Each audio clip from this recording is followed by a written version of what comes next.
চুল্লু খেয়ে উল্লু হয়ে নিজেই নিজে ঢোল ফাটিয়েছে। এই রকম কেসটা তৃণমূলের ব্লকে ব্লকে আছে, পাড়ায় পাড়ায় আছে এবং তারা দিদির আশ্রয়ে প্রশ্রয় আছে। অনুব্রত প্রসঙ্গে সাংবাদিক বৈঠক মঙ্গলবারে এমনটাই বললেন কংগ্রেস নেতা অধীর চৌধুরী। চলুন দেখে নেওয়া যাক তার সেই সাংবাদিক বৈঠকের কিছু অংশ।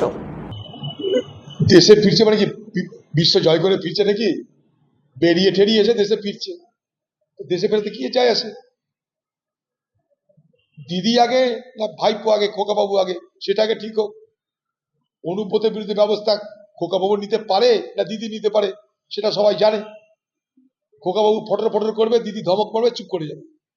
আর দিদির ধমক পড়ার দরকার নাই। দিদির হয়ে প্রচুর এরকম দিদির সাকরেদরা আছে, তারা খোকাবাবুকে অপমান করতে ময়দানে নেমে যাবে।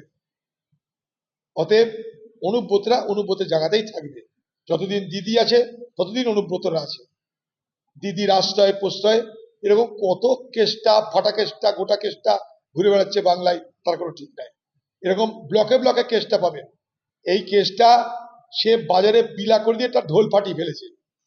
কেসটা যদি চুল্লুটা না খেত, উল্লু হয়ে যদি দুম করে মোবাইলে না বলতো, তাহলে কেসটা জায়গাতেই থাকতো। কেসটার সব আছে। আমার মনে হয় কেসটার মাথাটা নিশ্চয় ততটা সুচারু নয় যে কোথায় কি বলতে হয়। তাই কেসটার ঢোল ফেটে গেছে। এবার কেসটার ঢোল নিজের চেষ্টাতেই কেসটা ফাটিয়েছে।